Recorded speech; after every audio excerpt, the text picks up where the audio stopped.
I only gave out one A+ grade. I did have a few others, but I wanted to specialize Chris Jones above everybody else.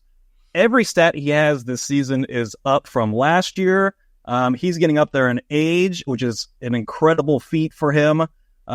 He actually had 10 hurries in all of last year. This is hurries. He's already at 10 hurries in just 5 games this year. I would say he's been a bigger force in the run game. I think you're hearing talk of him winning Defensive Player of the Year. Aiden Hutchinson was actually at the top of that list, but he has now got hurt, so other people kind of slot up. I think he has a real shot at winning Defensive Player of the Year. Thanks for listening to KC Sports Network, proudly presented by Emprise Bank. If you're thinking about starting a business or know someone who is, check out Emprise Bank's SBA loans. It's always good to know your options, and they can be your partner in possible. That's right, folks. The show is called Amateur Hour. I am Ryan Scott Hall, and joining me today, let's face it, folks, he's already placed some bets on Rat Tail Road Dog Mahomes. It's his Dirkness. Sup? Ooh. I was chilling, man. Had a nice bye week. I actually, I don't know if you knew this, Dirk. I talked to Nick and Tucker about just trying to loop the new intro for about, 58 minutes or so and just drop that as the episode this week, but BJ squashed it. I don't think BJ gets the show. I'm not sure, but I thought that would be a perfect bye week episode of Amateur Hour. I thought we had like Aaron Rodgers type of poll here at KCSN, but apparently not. Apparently the owner actually is in charge. Yeah. So Dirk, I heard that you cooked something up during the bye week, but I feel like simply because Patrick Mahomes is a road dog. We're back, baby. We're back.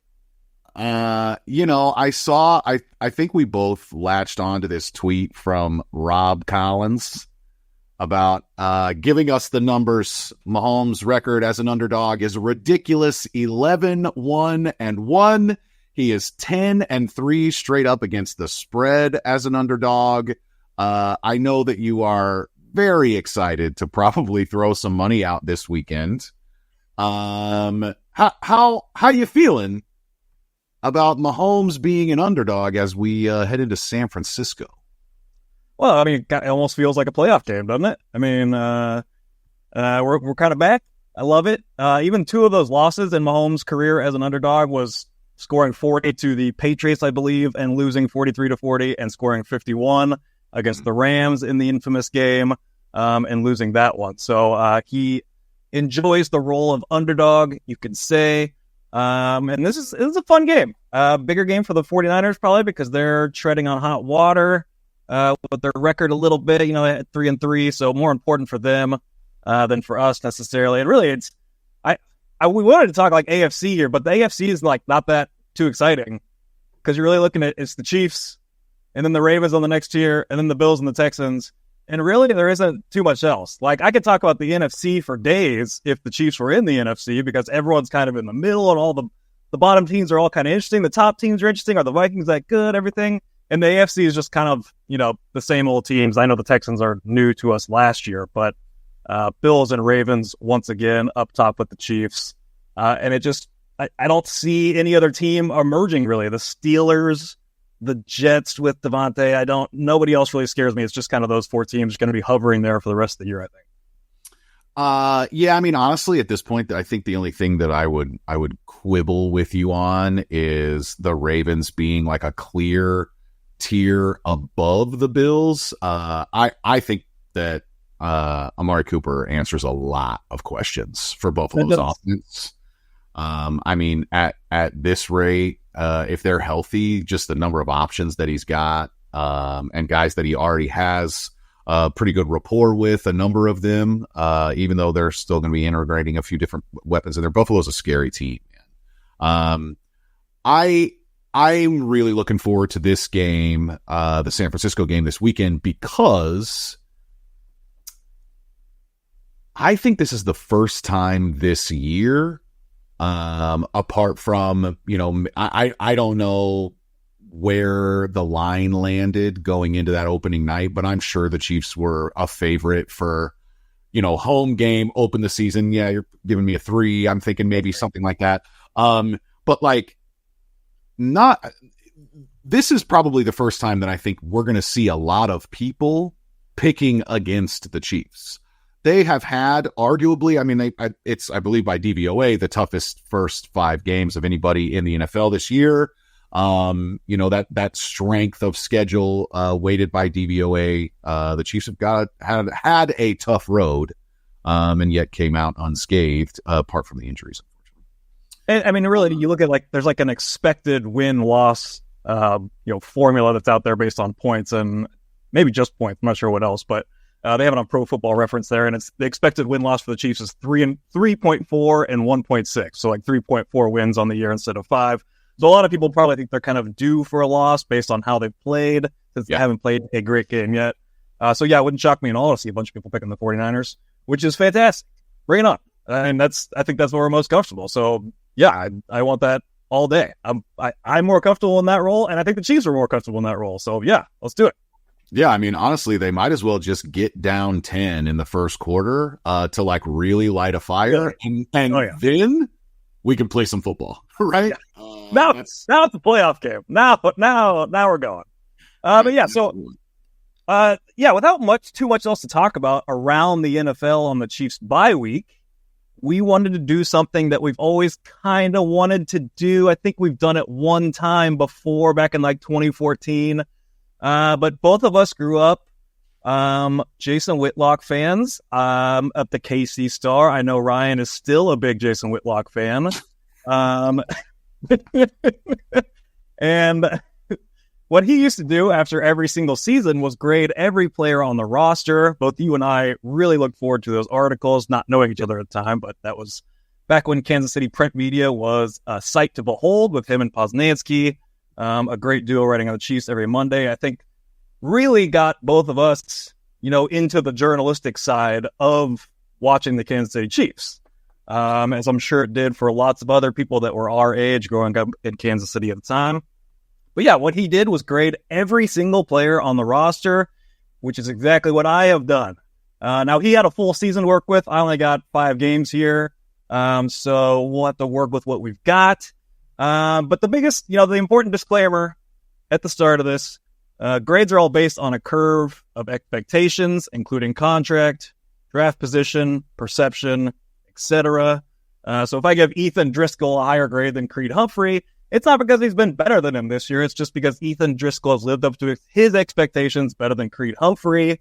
Spoiler alert, I did not grade Ethan Driscoll higher than Creed Humphrey. Just an example, but not a real example. For dropping that in our laps. Partly because I did not grade players who have not played a snap. You had to have played a snap to earn a grade from Professor Dirkness. And so we're going to dive right into it. We're actually going to start on the defensive side of the ball. We're going to go position by position here. I'm going to read a whole group of grades. Ryan's going to react. Then I'm going to react to his reaction. And then everyone else is going to react to our reactions. That's how it's going to go. But I am starting. That's a chain reaction, I think is what they call it. Chain reaction. We are going to start with the class valedictorian on this team, and that is Chris Jones. I only gave out 1 A+ grade. I did have a few others, but I wanted to specialize Chris Jones above everybody else. Every stat he has this season is up from last year. He's getting up there in age, which is an incredible feat for him. He actually had 10 hurries in all of last year. This is hurries. He's already at 10 hurries in just 5 games this year. I would say he's been a bigger force in the run game. I think you're hearing talk of him winning Defensive Player of the Year.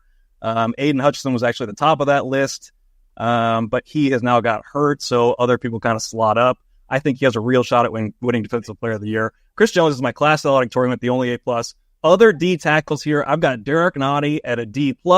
He's mostly been phased out of the team. Mike Pennell at A-. Craig raved about him in last week's MAGA segment, which is enough for me to give him an A-. I think his main job is stopping the run, and we've stopped the run, so he gets a good grade.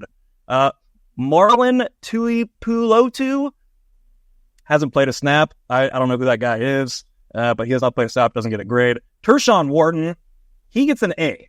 This is the guy that I flirted with having on the A-plus line. I wanted to give that distinction to the valedictorian Chris Jones. But Tershawn Wharton, a few stats on him.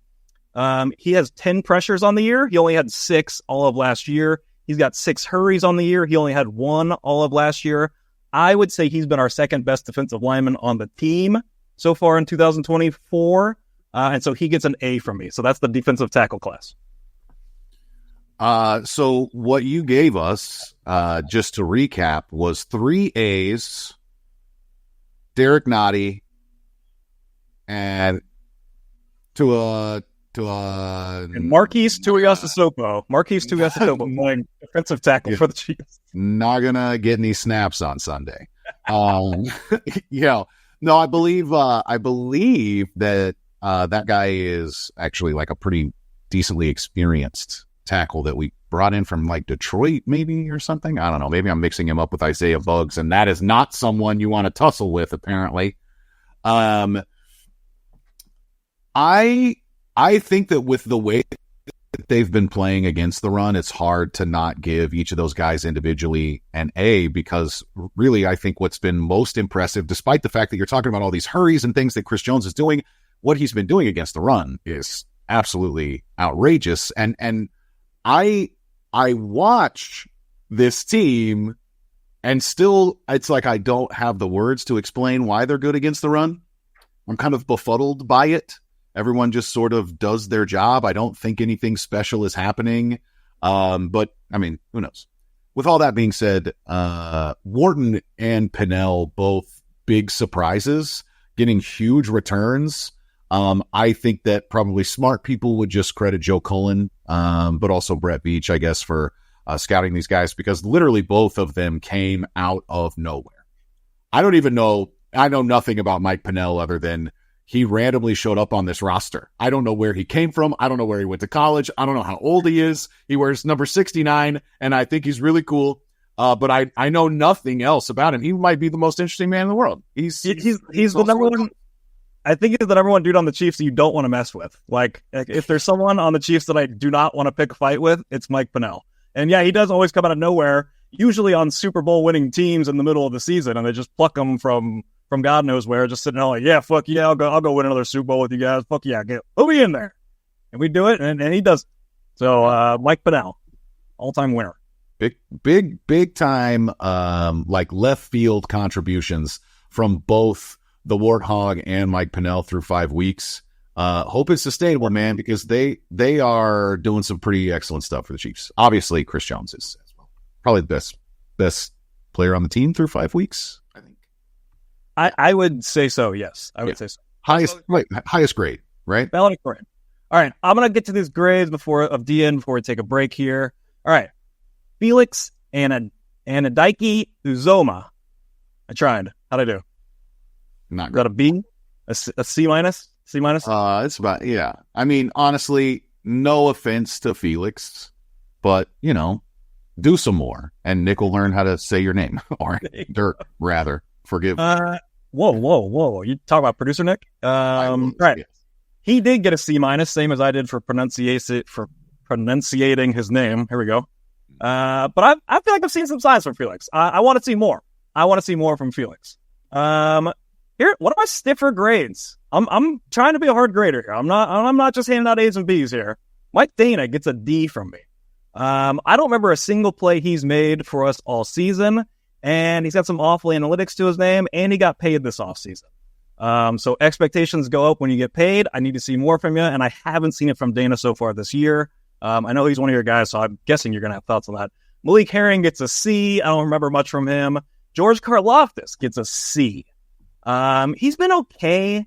I'm not like mad at him or anything. I don't think he's played bad. I wouldn't say he's taken a step forward or anything.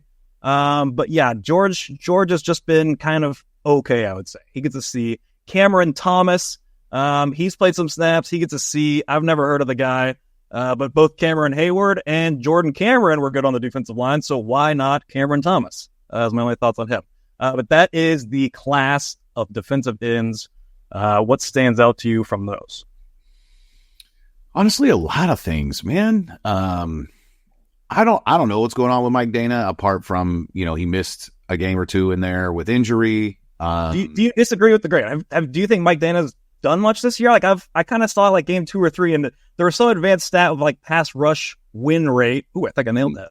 And he was just like really low. I couldn't believe it. And I was kind of thought about it. I was like, man, I don't remember him making a play at all this year. Well, so this is something I wonder, and it would be a little weird if it's not happening, maybe. But like Dana's one of those guys that I feel like is notorious for when it's time to pass rush, he plays defensive tackle.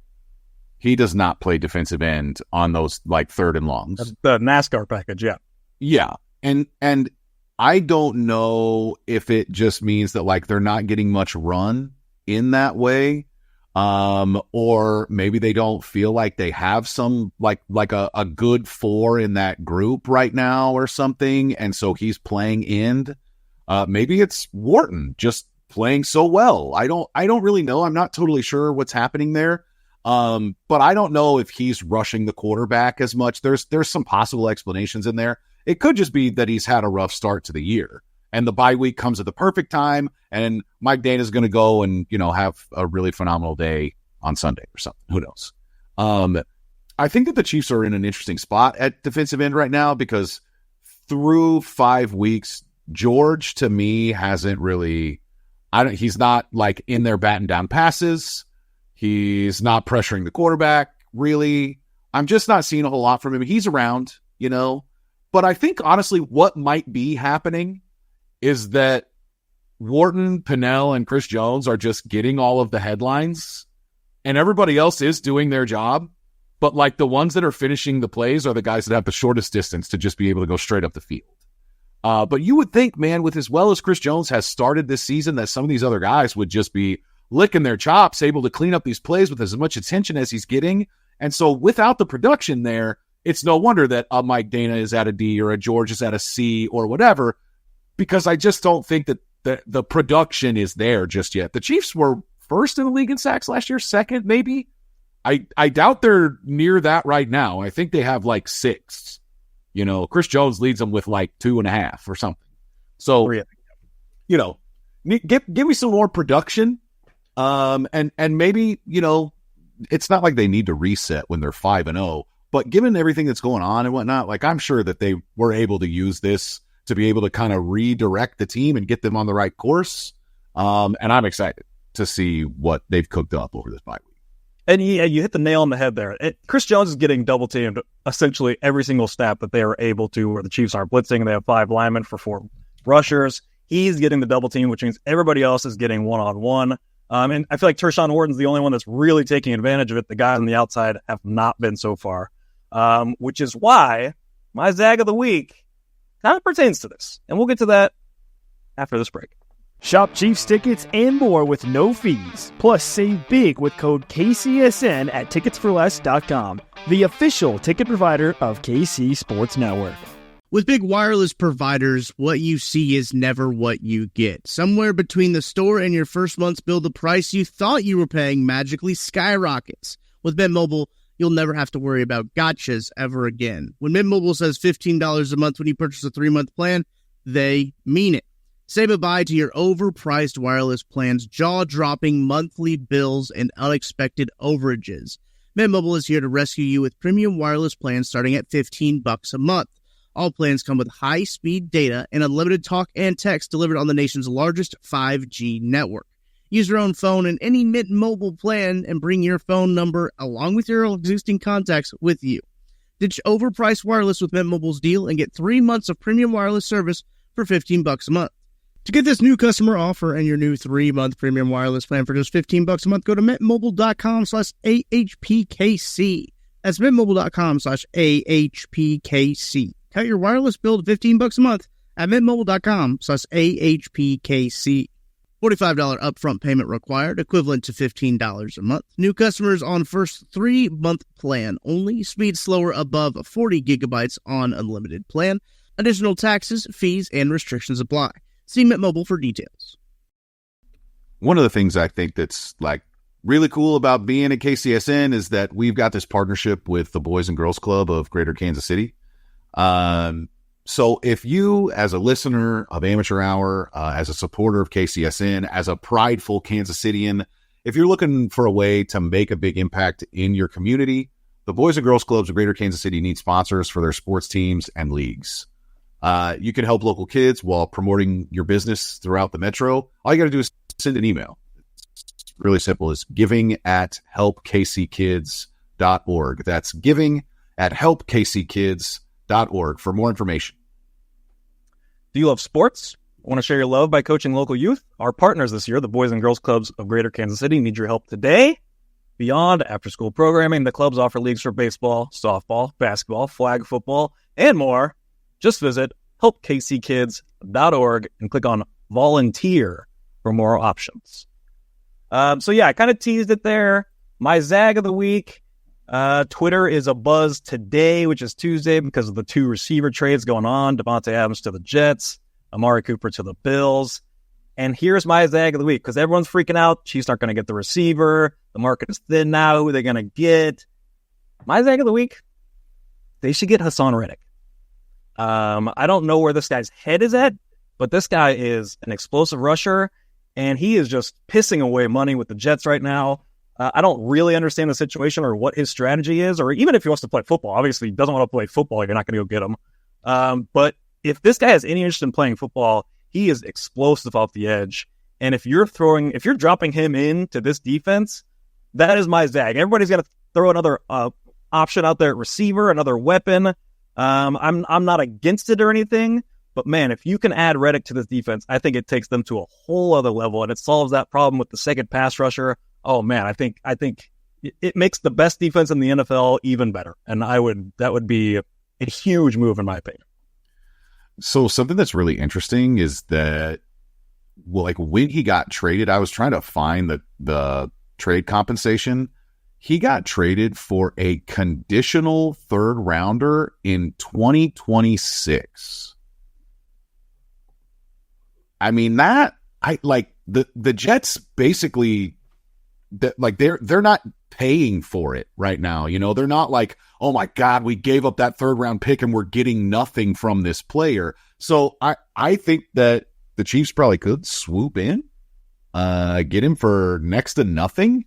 And gosh, man, if you get Hassan Reddick and then Charles Omenihu, oh man, like that's think about the NASCAR package now. Think about that NASCAR package. My God. Well, and I mean, gracious, our friend Felix is never going to see the field again.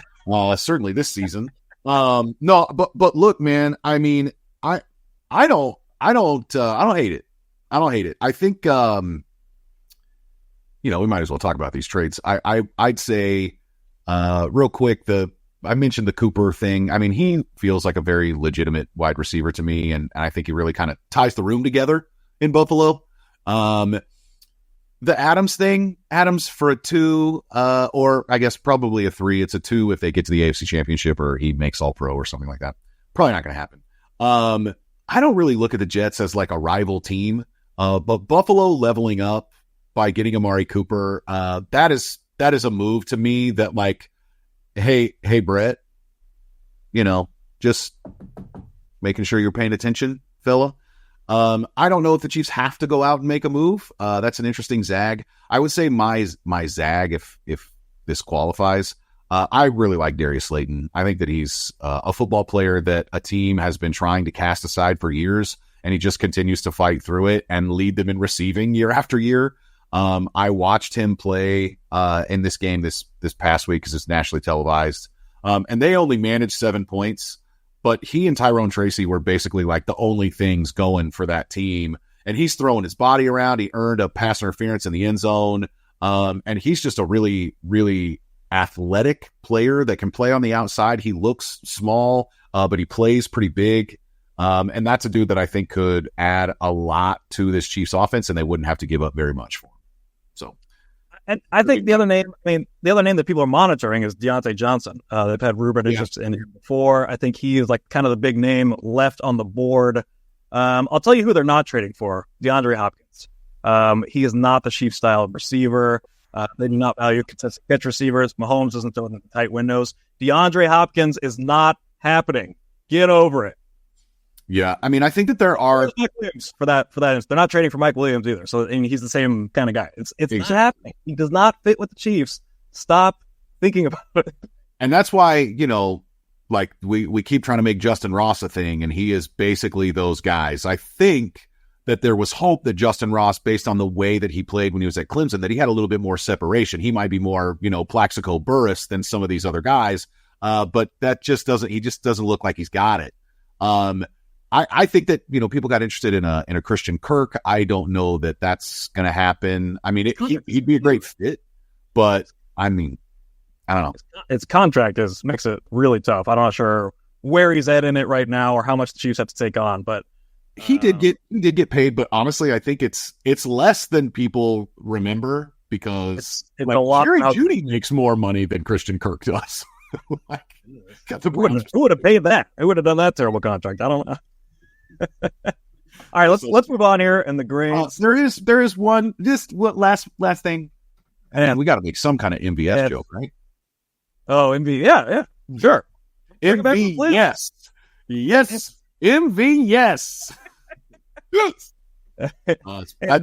has a better playoff resume than Lamar Jackson, so I'll take that on my team and just load up the. It's not. I mean, I have a better playoff resume than Lamar Jackson, so it's not. I think that there are people that, whether they like or dislike the Chiefs, they're going to look at this roster and say, if they bring in Marquez Valdez-Scantling, the audacity of that wide receiver room. You're just going to really fully get the band got together. Yes. 29-year-old Kareem Hunt running the ball. This is what's going to win the third straight Super Bowl. And then we got Clyde. We got Clyde back. We got Fortson back.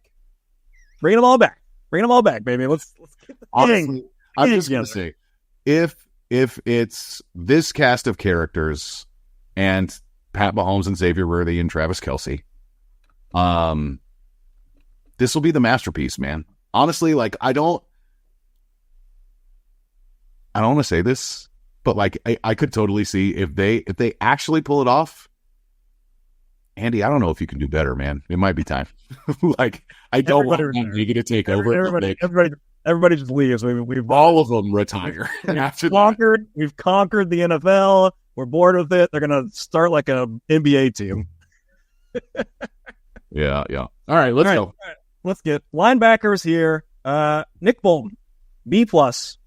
Remember we were flying planes over Arrowhead Stadium trying to get him cut? You remember that? We're flying the planes. I saw him.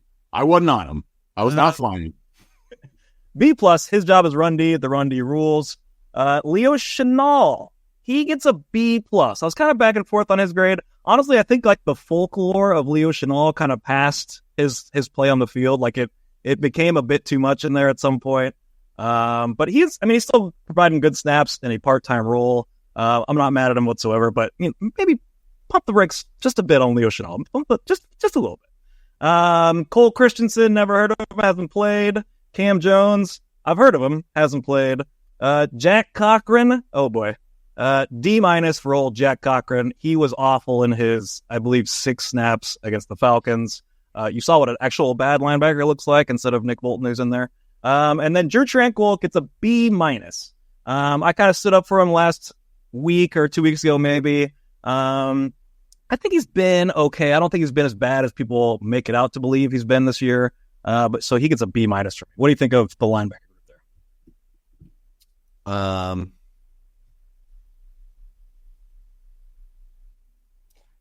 I'm really struggling with Tranquil because I think he's got like when someone else other than his Dirkness is grading him, I think his grade is much lower.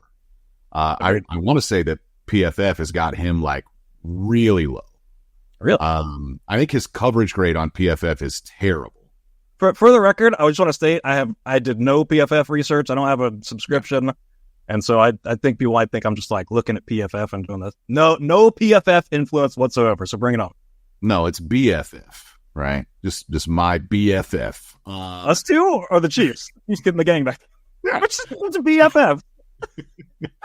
Somebody has got to put together a meme of like all of them. You want to do karate in the garage or something like, I don't know what to feel about Tranquil, because I thought, like, in my head, maybe just based on last year, it just felt like this thing that we just wanted. So give me Nick Bolton and Drew Tranquil at the same time. Come on. And we just couldn't get it. And now, we walk into this season and it's like, it's going to be Nick Bolton and Drew Tranquil every down. And I don't know how much we see it, but I don't feel like the defense has like drastically improved with the both of them on the field.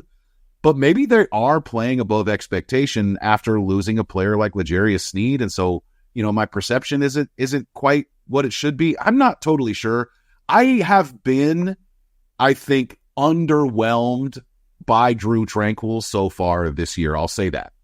Great game against the Chargers. He was all lit up playing against his former team, a little extra that day. But I just don't feel like I've noticed him very much. And he's a linebacker. Like, I know when Nick Bolton is on the field, good or bad sometimes. Tranquil, I just haven't noticed a whole lot this year, I'll say. I think it's fair, but I feel like his reputation is more of like a pass coverage linebacker, where I think he's been really good at run defense this year. And I don't think you can overstate how good the run defenses looked like in the playoffs last year when they finally got a chance to play with each other like full time. And this year when they've been lining up basically every snap next to each other. I think the run defense just look great, and I think those two are a big part of it inside. So I think they deserve some credit for that. And, to put a pin in it, I also think that, honestly, one of my favorite takes that I have heard from any person so far this season was you talking about Chiefs fans overreacting to like a 7-yard pass against this defense. Anytime someone is, especially if it's a linebacker in coverage versus a defensive back, the way that we act when anyone catches a pass and like Nick Bolton is in the zip code or Tranquil is anywhere near, people just go so hard at it. I 100% agree with you. It's wild how like hard hitting the coverage is would be. Oh my God, Nick Bolton couldn't catch a cold, man. It's Bolton brain, man. Bolton brain has spread. It's not healthy. Get rid of it. Get rid of that Bolton brain. All right, let's move on. Corners. Trent McDuffie. A-. He's gotten beaten a few times here and there. I'm always kind of shocked when he does. Like it was the Charger was like Quentin Johnston that kind of routed him. I was just like, man, Quentin Johnston should never catch a pass on Trent McDuffie. It just shouldn't happen. Should never happen. But I'm holding him to very high expectations. I do think he's a top 5 quarterback in the NFL. You can talk me into top 3. Trent McDuffie is great. He gets an A-. Chris Roland Wallace. He gets a C. Played 1 snap. Where's Wallace's snap at? Where's Wallace's snap at, String? Where's Wallace? No idea who he is. He played a snap, though. Jalen Watson, another guy I flirted with an A+. He gets an A. Absolute stud. I did come across a stat where he has a high number of missed tackles on the year. He has 6 missed tackles on the year. So I downgrade him just a little bit for that. But Jalen Watson playing far above expectations for everybody else. Maybe not mine. I kind of expected this, honestly. But he still draws an A. Joshua Williams, D+, mostly phased out. I'm a little disappointed. I'm not sure if he's at fault. I mean, but he has to wear some of it, so he gets a B+. Nazeeh Johnson gets a C. Nazeeh Johnson, I'm not confident in him, but he hasn't been exploited yet. But I do think it's coming. I do think there's going to be a Nazeeh Johnson game where he gets picked on and gives up a few deep balls, maybe a few PIs. And I think we have a conversation at some point over the next month or two where it's just like, why is Nazeeh Johnson playing over Joshua Williams? I think we're kind of already questioning it, but I think it'll be a widespread conversation at some point here in the near future. And that's the corner. And it has been really surprising. And I get no chimichurri. You're putting him at safety? Yeah, I got him at safety. Okay. It has been pretty surprising to me that it just seems like it's just fully Nazeeh Johnson. Like Joshua Williams is really not playing defense right now. I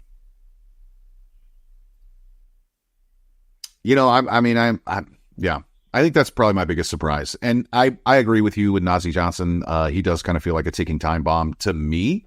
Maybe other people are waiting for the breakout in the positive way. But he's probably, when the defense is on the field, he is the number one liability in my eyes, I think. Like the person that Peyton Manning would love to throw at 19 times in a game or whatever. He's the weak link. But man, I at least want to take a moment to say Jalen Watson rules. I'm very excited about the way that he's playing. He's not, I don't want to go too far here because he's not like shadowing number one wide receivers or anything. But I think that we're in a situation, really, I'm tying him to L'Jarius Sneed a little bit in my brain because he is the physical guy. That is what his job is. And he really had no training camp whatsoever, kind of like Sneed last year. And then we just like shoved him out there and said, let's do it. And it looked a little rough. And now it looks fantastic. And honestly, I think that Jalen Watson is probably one of the most underrated players on that defense in terms of the real importance to the team, because if Jalen Watson goes down for any extended period of time, you are putting Joshua Williams back out there, who you are not confident in at all. And Najee Johnson becomes even more important or whatever. I mean, it gets real ugly real fast.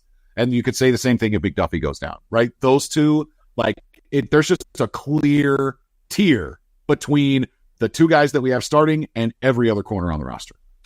And it's a great point because that would affect everything. You think about Steve Spagnuolo in big situations, in big games, in big drives, in big plays. He wants to blitz. He wants to bring the house, which means you have to have a degree of trust in those corners playing one-on-one. And if you get rid of one of those guys, now you're asking guys that you do not fully trust to be in those one-on-one situations, which puts questions in Steve Spagnuolo's head. Do I really want to bring the house here or just kind of sit back and protect these guys that I don't fully trust? So yeah, I'm totally with you. That would be a huge blow. So those are very, very important guys to the defense. On to safeties. We got to keep this moving here a little bit. Let's go on to safeties. It's kind of weird on the Chiefs website. Najee Johnson's listed as a safety. Chimichurri Connor's listed as a defensive back, and Jaden Hicks is listed as a defensive back, where there's also corners and safeties. So it's kind of all over the place. Calamari Connor here. He gets a C+. He's missed some tackles this year. So the Chiefs' 2023 leader in missed tackles. This is a stat that's on Pro Football Reference. I'm not sure where they're pulling it from exactly, but I do trust Pro Football Reference. He has he has six missed tackles this year. The Chiefs' 2023 leader only had 7. So I was looking at these missed tackles. They are on pace for 109 this year. They only had 76 last year.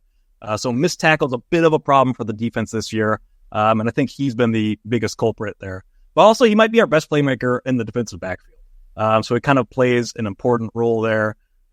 He gets a C+ on the year. I bet other people probably have him higher, but the missed tackles just stand out to me too much.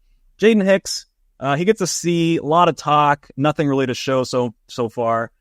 Brian Cook, I feel like he's gotten a beat a few times. I've had some questions about him this year. I still like the player, but I don't think he's been at his best this first 5 weeks. Might be understandable coming back from an injury. I went with a C+ for him.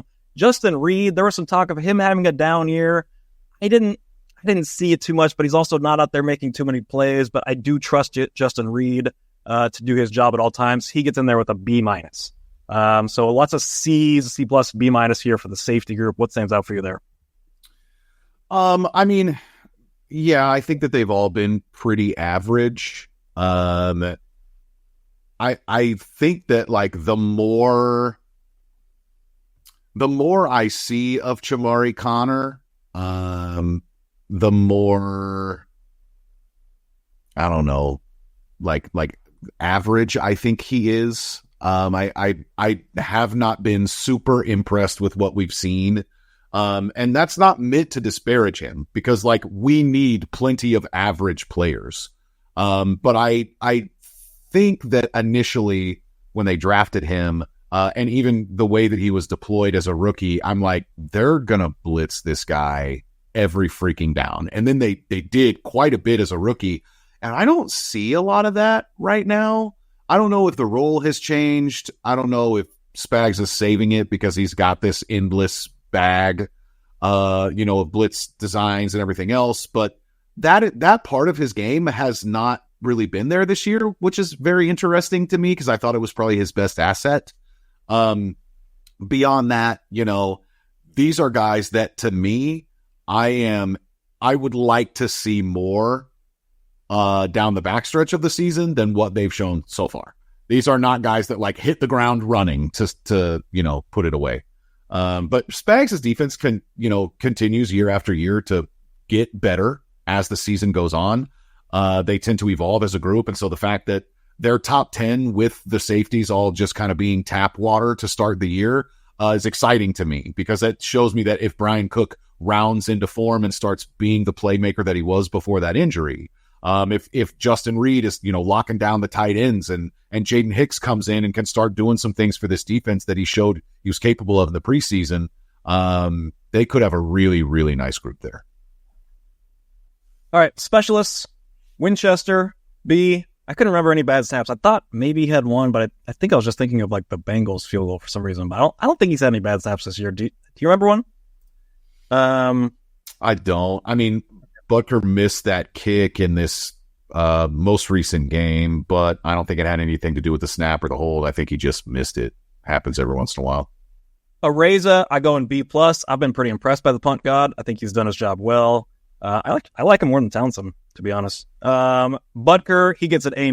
I know he missed the one this week. He missed the 60-plus yard or whatever. But still, ultimate trust in Harrison Butker, A-. Any thoughts on the specialists, or is it offensive time? What did you give Areza? B+. Yeah, I mean, honestly, I would not even bat an eyelash if you'd have given him an A, especially after the snap that he caught. I mean, good call. Good call. All right, we're bumping him up. A-. Yeah, A for Areza. But I mean, yeah, he has honestly, for a guy that, I mean, I'm sure he was punting during the unfortunate period where they're trying to investigate this whole thing that it turns out he wasn't involved in. For him to essentially come in off the street, not playing football, I think he lost an entire year. Yeah, he's a young guy, but it's been really impressive. He has, if we're talking about grading on a curve based on expectations, I was like, sure, they call him the punt god, but like, I don't know. Our guy Craig was talking about Ryan Raquel all preseason. So, I'm like, I don't know. But yeah. Who the hell is that? Our backup punter? Well, he was a guy in the competition that then the competition didn't last very long, but I think he's actually the punter for somebody else. He ended up making someone else's team. Yeah. Okay. All right. I'll let that slide then. All right. Switching over to the offense here. We got the quarterbacks. Patrick Mahomes. This is a tough grade, but I am giving him an 5-0. A 5-0 grade. No, I just wanted to tease that a little bit. I'm going with a C-. This is a tough grade to give out because obviously we're 5-0, but I think everybody would agree he hasn't played up to his expectations. And we were talking about maybe him having his worst, 3-4 game stretch there. I do think his last game was his best. On the season, I would say he's had 2 good games, 2 okay games, and 1 bad game against the Bengals. But so, I mean, if we had some losses in here, he might be in the Ds. I mean, this is based on expectations of what we've seen from Patrick Mahomes throughout his career and what we've seen this year. He has not been at his best. Also, I'm kind of sort of hoping to get on Bobby Stroop's radar for disrespecting and motivating Patrick Mahomes. So if I can give a bad grade and help Patrick Mahomes get motivated for the rest of the season, I will take my lumps on that. C- for Patrick Mahomes. That felt like the meme, like a real galaxy brain. Look, I respect it. Mahomes is so hard to grade because it feels like sometimes, especially looking at the offense right now after these injuries, it feels like they're a house of cards and Mahomes is like the only thing that's really holding it up. And you could say Andy too, right? And so like there's just so much about being the quarterback and how disappointed we are in where this offense is just based on where the expectations were looking at it on paper before the injuries take place. But you know what? some of the throws that Mahomes has made, he just looks like a dumbass. I'm like, dude, what are you doing? Like, who were you throwing that to? And sometimes it's an interception throw. Sometimes it's in the dirt, yards away from somebody. And I'm like, did you just misjudge that? Did you give up on the play? And all of these things are fine. He's earned the right for me to not question every tiny mistake that the guy makes. You know, we don't want to get back to Mahomes threw 5 interceptions at training camp practice today. Like, no, who cares? It's going to be fine. But this team has struggled with turnovers and the defense has struggled creating them. And like, if we're not going to be a team that is going out and really, you know, lighting up the scoreboard because of these injuries, if we're going to be a ball control offense, if we're not going to have explosive plays, I mean, we're hoping that Worthy continues to bring that element and maybe even like more consistently brings that element for us. But like, this looks like a team that wants to very much lean on the defense, take the points, right? And if that's going to be the case, you can't give the ball to the other team, man. We can't have another season where we're in the negatives in turnover differential. And yes, I can still point to Spags and the defense and say, you guys have got to do more. But like, Mahomes has absolutely earned a bad grade through 5 weeks because he has 6 touchdowns and 6 picks. Stop turning the ball over, man. Yeah, and it's not like last year where it was like, you know, miscommunications and drops like that. Like, these are like firmly on Patrick Mahomes, which is something we're not used to. And also, the one that Juju. Oh yeah. Not everything, but just like the royal collection of turnover plays. Yeah. But yeah, I think if you ask Patrick to give like an honest grade, I'm curious. I was kind of thinking while you're talking, if you ask Patrick like, what grade would you give yourself on the season? I feel like he'd hover right around C-. I don't think he'd dip down to a D because they're winning, but I think he would be like, haven't played my best football these stretch, so he'd give himself like a critical C- type grade. All right, running backs, Kareem Hunt. He gets an A. From no expectations whatsoever to the team's number one weapon in 2 weeks. That gets you an A. Samaje Perine, I go C+. I thought I'd see a little more because I liked Perine a lot. And I still think we will as he kind of integrates into this third down role for him. Hopefully he can start stepping up and kind of be like that McKinnon guy, because I think that's really important to this offense. Pacheco, I threw him in there, B-. He's been solid. No qualms with Pacheco. Carson Steele, this is a tough one because no expectations. The 2 big fumbles, obviously. I went with a C.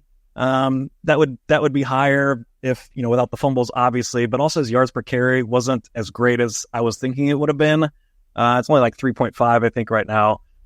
So that's the grades for the running back class.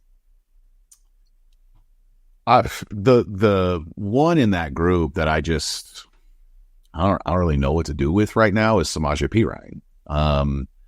I, like you, had a very high opinion of him as a player. Honestly, the vibes that I'm getting about that situation, that relationship that he has so far with, you know, whether it's Nagy or Andy or even Patrick, who knows, it's giving me very, very strong Clyde vibes when I think about Perine. Like, they just don't know how to use him yet. They see a bunch of different skills that they like, but they always have their own ideas about players. I mean, remember when they were like, well, MVS wasn't really asked to do anything in Green Bay, and we're going to expand his role. They think, you know, I think you had Schefter be like, oh, they think they're going to get more out of this guy. And I'm like, okay, we can try. We'll see. That's the exact you know, so I don't know exactly what they thought about Perine as maybe a complimentary piece, or if he was going to be in a lead role for them. I think they're still just kind of feeling that out. I mean, we got him and he suited up like 5 days later, didn't he? I don't know that he like got a bunch of run in that first game, but I mean, it was immediate. Like, this guy was on final cuts with Denver and the Chiefs bring him in, you know, and a few days later he's in uniform on the active roster. And so I don't know. I look at that guy and I think about what we have seen from him in the past, especially as a receiver. I mean, he was practically the Broncos' leading receiver last year. I think that they're just still kind of figuring out exactly what the skill set is, what kind of plays he likes, how that jives with their playbook. That's a guy that I think has got a lot of room for growth in this offense. If they can expand his role and get him into that McKinnon sort of thing, I'm going to feel a lot less scared, even though it's just one more guy in the line of scrimmage-ish area for us to throw the ball to. Not going to threaten downfield with P. Ryan, but I like what we see there. I didn't Steele put the ball on the ground again. Maybe we recovered it, but I think he's fumbled. Well, no, it was like the reverse. It was him handing off to the reverse, and the play just got blown up. So, I mean, involved in the ball being on the ground 3 different times. Yeah, I don't really blame him. I mean, he could have just eaten it, I guess, and probably should have. But like, that's a tough play to make on the fly. You're not expecting someone in your face. Like when you run that in practice, there's not a guy right in your face. Like, oh fuck, what do I do now? So yeah, I don't crush you up, but that wasn't great. All right, receivers. Yeah, McCole Hardman, a B. Hey, he hasn't fucked anything up. How about that? Sky Moore, D-. Sky Moore would have been my only F grade, but I upgraded him because I've been watching George Pickens lately, and George Pickens sucks, and he's complaining nonstop about not getting the ball. And so I like my shitty receivers to keep their mouths shut and be quiet, like Sky Moore. And so he gets a little bit of upgrade because George Pickens stinks, and I've had to hear George Pickens' name 5 million times over the last 2 or 3 years, and I'm tired of it. So he gets a D-. Fuck on that, Pickens lovers. All right, Juju Smith-Schuster, A-. Far exceeded expectations, but he does have 1.5 dropped touchdowns on the year, one of those leading to a pick. The other one just falling to the ground. That one was a tough catch, I would say, but he could have 2 more touchdowns on his resume. Probably would be an A+ if he did. Justin Watson, C-. Snaps are up. Production is kind of down. I'm not really mad at him. It's just kind of been meh season for him. Xavier Worthy, B+. He's on pace right now for 750 total yards and 13.5 touchdowns. Honestly, I think we all would have taken that before the season. I'm not expecting that touchdowns to stay at that rate necessarily. Maybe a few more yards. But if you're telling me 800 yards and 10 touchdowns on the year for Xavier Worthy, I will sign up for that. Giving all the other, he's going to provide value by stretching the field, stretching the defense deep. So I think he's exceeded his expectations. A B+ for him. Rashee Rice, he gets a flea plus. Fleeing the scene plus. Nope. He gets a B+. B+ for Rashee Rice. Receivers, what stands out? Tough scene. Maybe that's why Rashee fleed it. Actually, he gets an A. I don't know why I said B+ there. He gets an A. I have an A down for his. Yeah, he was wonderful. It was part of the joke. Rashee's great. He gets an A. Great on the field. Great on the field. Yeah, honestly, when I look at this receiver position, the main thing that I'm thinking about is Xavier Worthy, because he's like the only player that I think is like truly viable, really.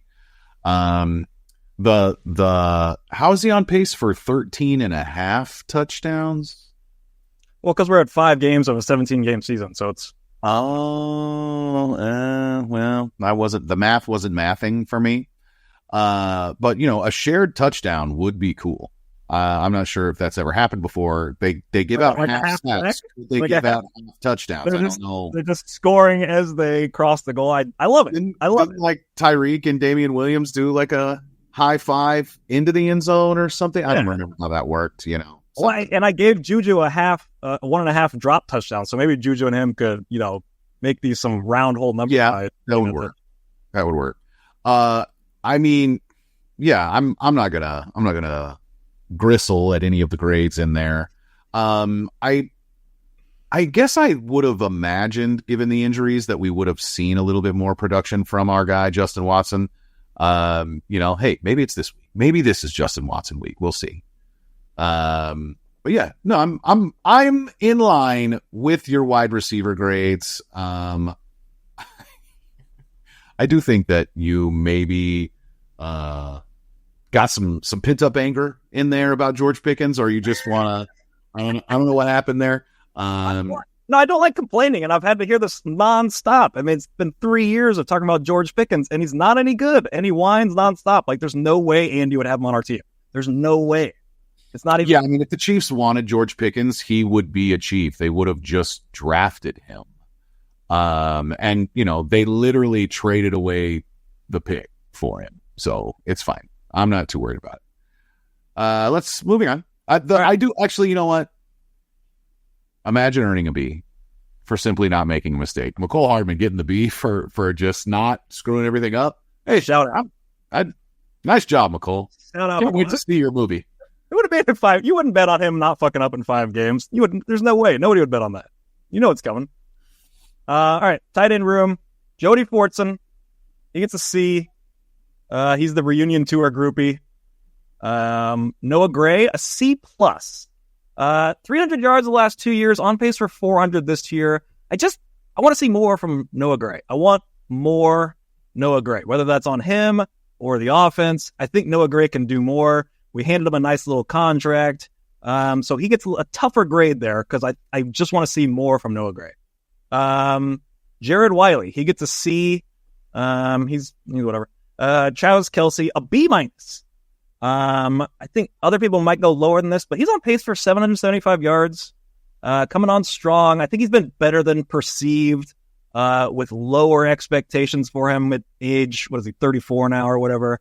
So he had a bad first couple weeks, but he's really come on the last couple weeks. And so I think he's kind of on par for what I'm expecting. Plus, he is bringing laterals back to the NFL almost single-handedly. And I think he deserves a shout out for that, because I think that is something to be unlocked in the future of the NFL. And it's wild to see how much he enjoys a downfield lateral. So he gets a slight upgrade for that, a B- for Travis Kelce. What do you think of the tight end group? Your grades are fine. I don't disagree. I want to see a little more Noah Gray. I think that they have given us like a little bit of that, I think that there might be a slightly larger piece of the pie, that we could kind of try to do Noah Gray things. I feel the same way about Jared Wiley. Like I would like to see more Jared Wiley. He would probably be like, if I were the grader, not that I don't get my fill of grading at work, but if I were grading, I would want to give him an incomplete, because I don't remember a single thing that Jared Wiley has done in the regular season. He has a catch. He has a catch. I don't remember it, but he has a catch. Didn't he like pop it up in the air? It yeah, it was like he was like on the ground and the ball was in it. It was a weird one. I remember that. Maybe that was a preseason though. I could be wrong. At any rate, I'd like a little more Jared Wiley. I'd like a little more Noah Gray. Travis Kelce. I've been thinking a lot about this. If there's a single player on this offense that I trust to understand what is now required of him, even though it's probably in some ways not what he signed up for, I would imagine that Andy probably sat him down before this bye week and said, rest up, brother, because we're going to ride you. Yeah. And I think that Travis is going to look at this and say, I signed that contract for 2 years, and I don't have to think about next year right now. Right now, I'm thinking about this year. I'm thinking about this three-peat. And I don't think that Travis came into this season saying I'm going to go out there and I'm going to be the focal point of this offense. They weren't telling him that. The offense wasn't built that way, but right now it's what they need. It's 100% what they need. They need the Travis Kelce of every year except for maybe a little, still kind of last year, but really every year before last season, they need that Travis Kelce. And he's not going to give you 1,400 yards because he doesn't have the same level of athleticism. I don't think he has that stamina either, but I believe it's coming. I believe that it's going to be, I wouldn't be surprised if he gets another 1,000-yard season. I think they're going to have to funnel stuff to him, man. I think it's going to happen. They're going to start having to call the good plays, and Travis is going to have to start doing the things. He's, finding his space. I'm telling you, I believe it's coming. I think that it is going to be a Travis Kelce season. Do you think it's smart though? Because I get kind of the attitude of there is no next year. I'm all in for this year. But it's almost always also I need to be all in for the playoffs. We need Travis Kelce at his hole in the playoffs.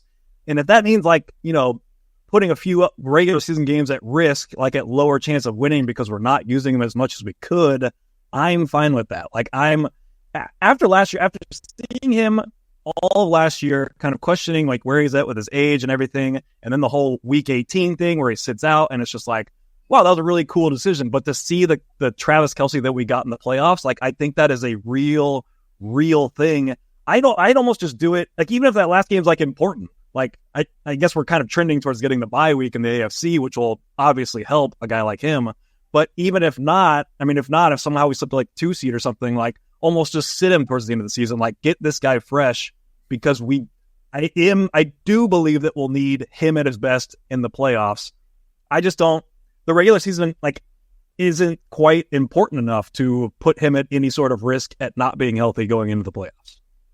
I don't disagree with you, man. I mean, the hard part for me when I think about that formula, how do we balance the pull of, well, we have to win games in order to be in the playoffs, and that desire to want to, load manage him, for lack of better phrasing. You know his age, everything that the guy's done, but we also have to keep in mind that dude, Travis didn't enter the NFL until he was 24.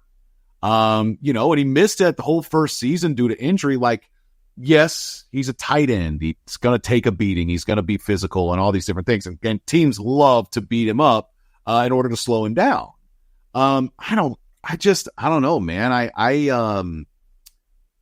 It's very real that the Chiefs could win their division at 9-7 and be no worse than the 4 seed, right? The worst case scenario, if you win your division, is the 4. And there's not a single place. Maybe Buffalo. No, I'm not scared of playing anywhere in the AFC. And so if what it is the Chiefs win their division and they're the 4 seed and they're, whatever, 9-8, sure, they can do that, right? They can give up a bunch of games. They can just be absolutely terrible. But, I was kind of imagining in my mind, all right, can we just say, all right, hey, Travis, we're playing the Texans this week, so we need real Travis Kelce and not load manage Travis Kelce, and he can just turn it on. Can he? I know he can do it for the playoffs. Can he do it for big games or something? Because that might work. But then I just started imagining the snip snap from The Office. Well, which is it? Do you want me to be good, or do you want me to sit on the bench? I don't know what it is, Coach. It would be hard to just, you're supposed to stay ready so you don't have to get ready, But if we're constantly just Travis, we don't need a whole lot from you. We don't need a whole lot from you. I don't know. All right. The Chiefs aren't going 9-8. Let's just get that. Let's get that on. I don't know where that nonsense is coming. I hear you. I really don't think that it would happen. I haven't looked that closely at the schedule, but dude, if Juju and Kareem Hunt are what people thought of Juju and Kareem Hunt, if we just got a few games and that's it, they're going to be bad on offense.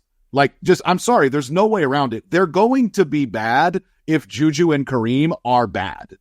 They haven't been bad so far. If they are, it's going to be really ugly, man. It's going to be very ugly. They're going to struggle to score 20 points a game.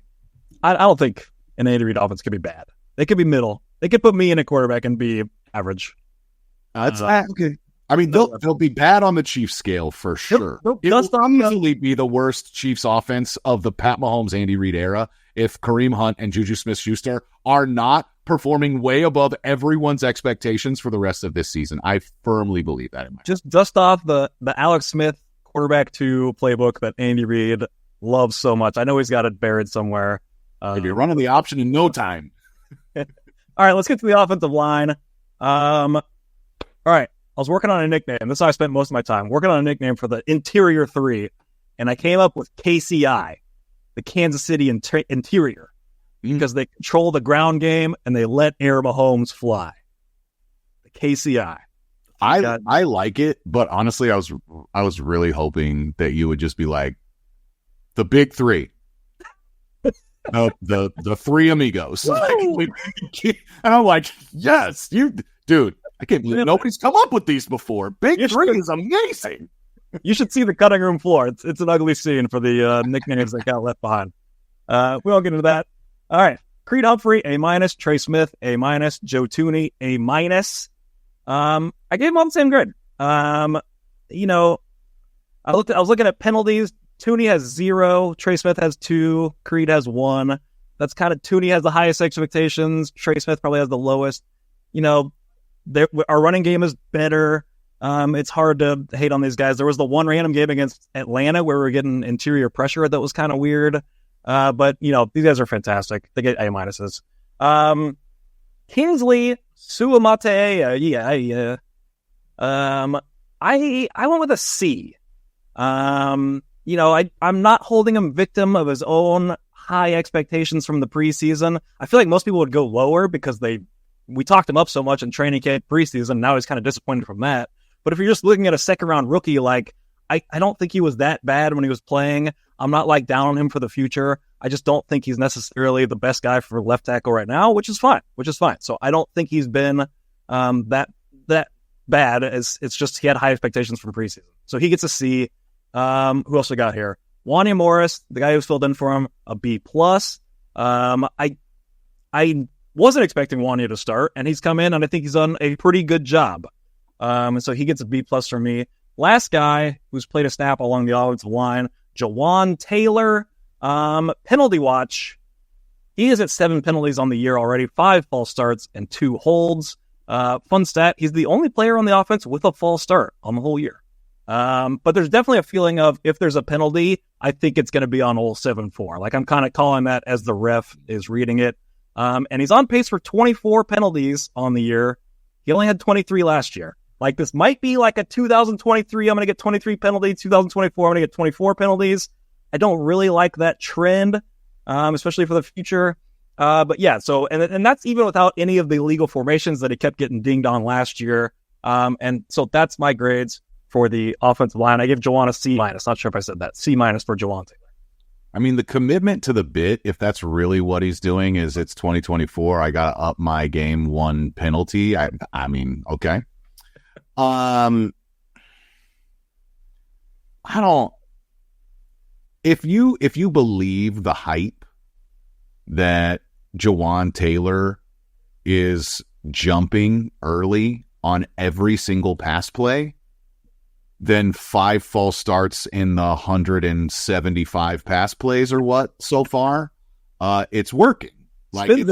It's fine, right? I mean, because we're going to throw the ball a lot. And if the way that Jawan Taylor is able to actually protect Patrick Mahomes is by using the timing of the snap, and every once in a while it's just a dangerous game that he's playing, they can't call it every play. They can't flag every snap.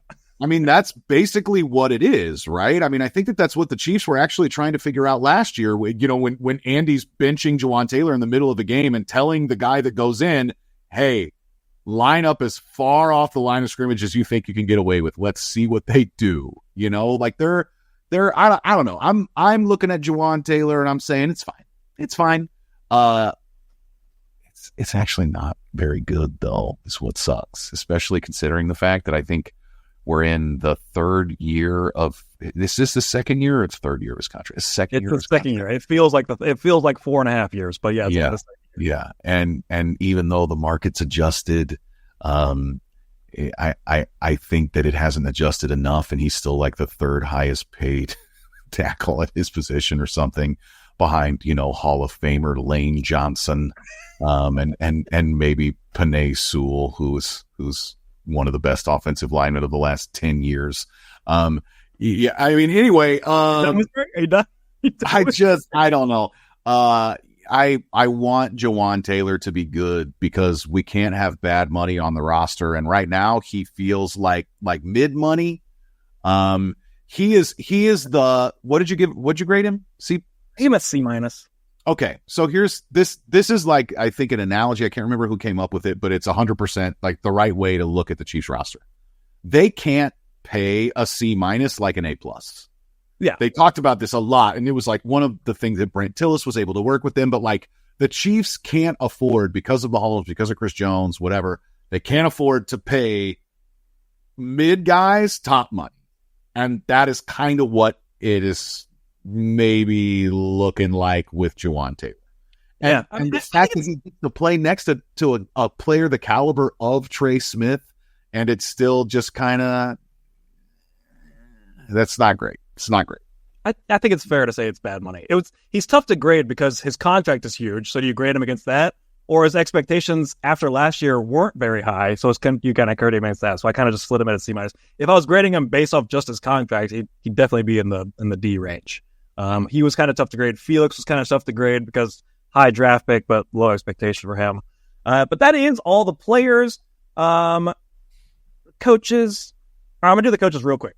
Andy Reid gets an A because it warrants mentioning. I talked about a lot last week, that kind of this team's identity. I think this team was reluctant to embrace the style of play that they embraced finally last year down the stretch, but it felt like they almost did it out of necessity.